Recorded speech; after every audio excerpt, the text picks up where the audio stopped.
Bueno, buenas tardes. Eh, Seguimos con esta modalidad de grabar clases, luego trabajarlas en los espacios de las comisiones.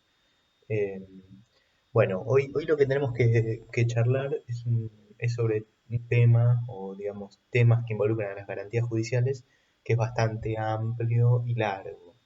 Entonces vamos a tratar de simplificarlo todo lo posible y bueno, así, digamos, podemos trabajarlo de cara al simulacro, pero también para que ustedes tengan las nociones generales más importantes en relación a este tema, porque hablamos de garantías judiciales y la verdad es que es muy amplio todo lo que podemos charlar y lo que podemos, digamos, trabajar. Las garantías judiciales son, digamos, principios y derechos, ¿sí? Que básicamente, digamos, ordenan la, digamos, el desarrollo de un proceso judicial, ¿sí? Para que ese proceso judicial pueda ser considerado un proceso judicial justo. ¿Sí?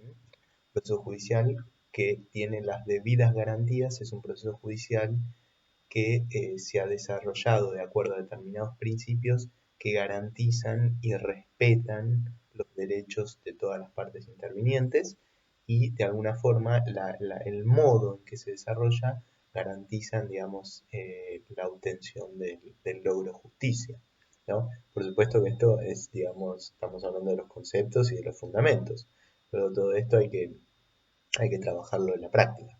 Pero básicamente, cuando yo hablé de garantías judiciales hace unas semanas en relación al amparo y al habeas corpus, yo le decía que esas eran garantías judiciales también, pero que tenían la forma de una acción judicial. Ahora vamos a hablar de las garantías judiciales que se manifiestan como principios y, digamos, guías ordenadoras del debido proceso legal. O sea, cuál es el conjunto de elementos que debe tener un determinado proceso judicial para considerarse un debido proceso legal. El proceso legal, recuerden, está en nuestra Constitución, en el artículo 18, y en la Convención Americana de Derechos Humanos, en el artículo 8. ¿Sí? Pero como ven, no hay solo una prescripción, hay un montón de prescripciones sobre cómo debería ser ese proceso. Entonces lo que vamos a tratar de hacer es agruparlas un poco y trabajar lo más importante de cada uno. ¿Sí? Y vamos a agruparlas en dos, digamos, categorías. Por un lado, garantías del debido proceso que son eh, aplicables en cualquier tipo de procedimiento, ¿sí? En cualquier tipo de procedimiento civil, penal, administrativo, laboral, comercial, bueno, en fin, digamos, una serie de garantías, de principios que son exigibles tanto por parte de la persona que es acusada, la persona que se defiende, la persona que demanda o digamos cualquier persona que está involucrada en ese proceso tiene derecho a un mínimo de garantías que son estas tres que yo les voy a mencionar. Después vamos a trabajar las garantías específicas de un acusado en el marco de un proceso penal, que es el proceso en el cual se exige un plus de garantías porque lo que está en juego es la libertad de la persona. Entonces, allí como también el Estado cae con todo el peso a través de la acusación fiscal, entonces hay una serie de garantías específicas para equiparar el desbalance que existe entre la acusación fiscal a una persona, la acusación a través del fiscal, la acusación del Estado a una persona, y, digamos, la necesidad de que esa persona se pueda defender con las debidas garantías. ¿Sí? Entonces, la primera cuestión es cuáles son las garantías que en cualquier tipo de procedimiento ustedes pueden exigir que se respeten. ¿Sí? Y la primera es la garantía de igualdad ante la ley. O sea, la igualdad ante la ley, que como vamos a ver, varias de estas garantías son principios que luego se transforman en prescripciones más concretas, ¿no? Pero la garantía de igualdad ante la ley es obviamente el derecho de toda persona a exigir un trato igual en el marco de un procedimiento.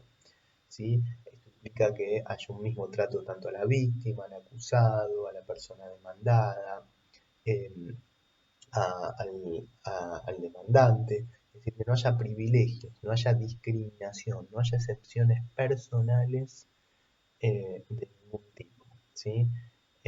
Por ejemplo, que todas las partes intervinientes tengan la misma posibilidad de presentar prueba, cuestionar la prueba de la contraparte, alegar, es decir, una serie de cuestiones básicas, es decir, que en las audiencias el trato sea un trato, digamos, igual, no solo formal, sino también sustancial, es decir, se le tiene que dar las mismas garantías y las mismas posibilidades a todas las partes intervinientes, ¿no? Entonces, el principio de igualdad, que está en el artículo 14, por ejemplo, del 14.1 del Pacto de Derechos Civiles y Políticos, o el artículo 16 de la Constitución Nacional, como vamos a ver, digamos, exige que no haya excepciones personales en el marco de un procedimiento.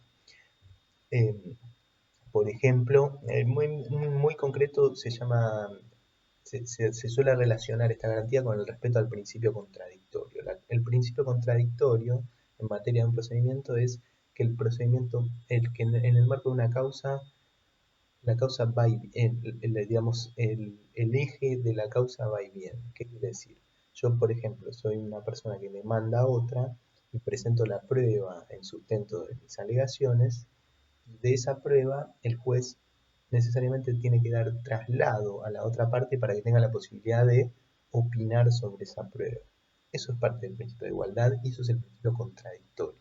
Es decir, que ambas partes tengan la posibilidad de opinar, digamos, y sustentar sus alegaciones en el expediente. Y el juez tiene que conducir ese proceso, ¿sí?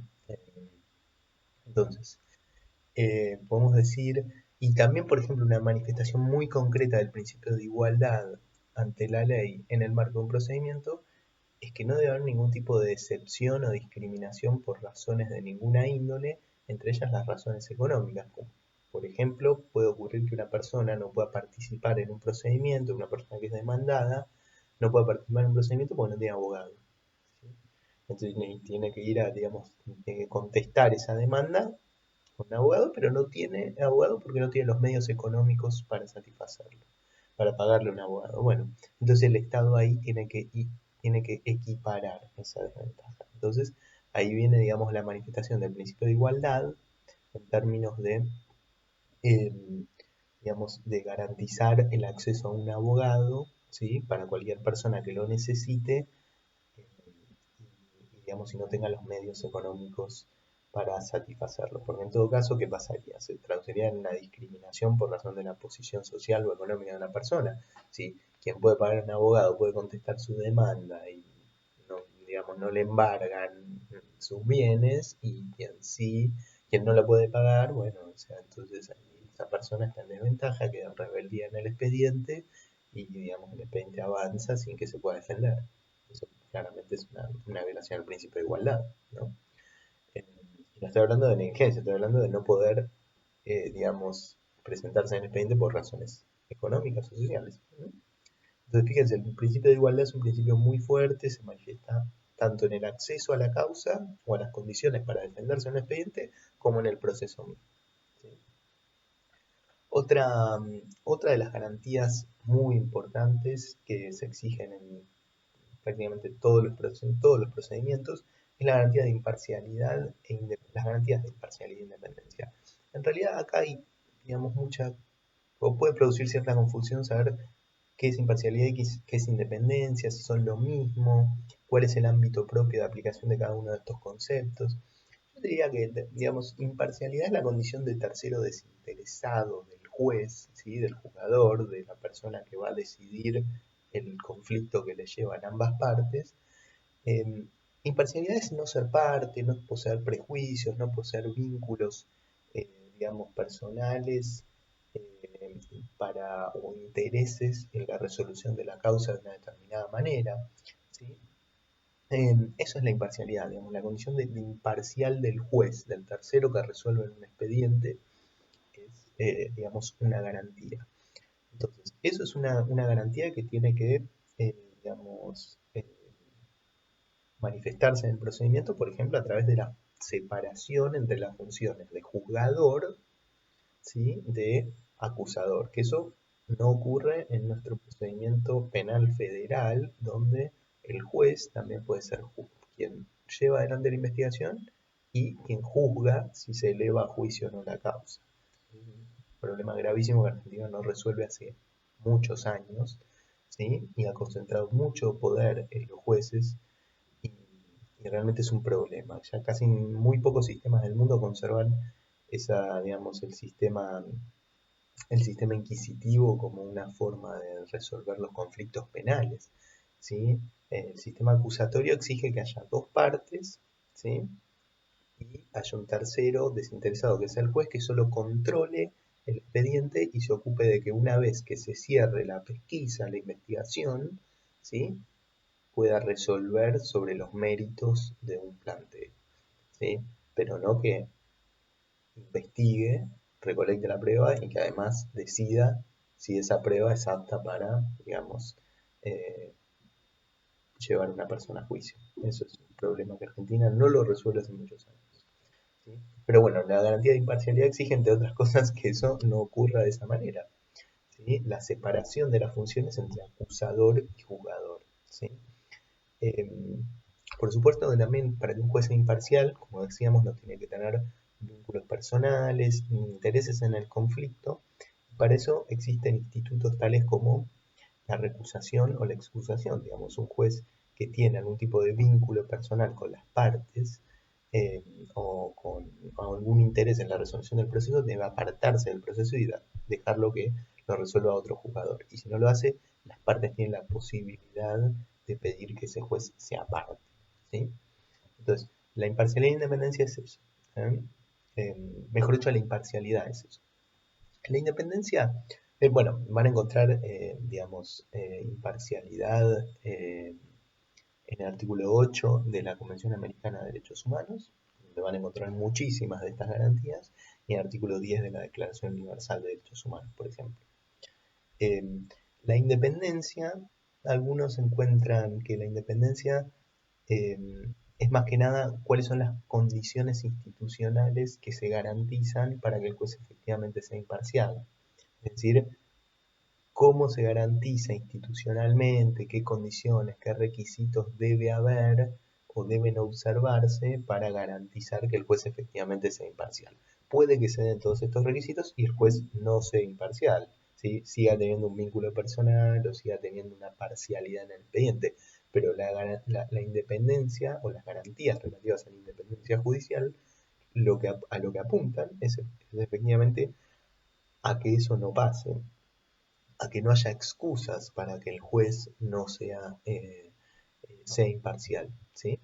Entonces, por ejemplo, dentro de las garantías de independencia, que es muy importante recordar que estas son garantías de la persona y no de los jueces, no de los juzgadores, que son garantías para asegurar que la persona tenga un juicio justo, ¿sí?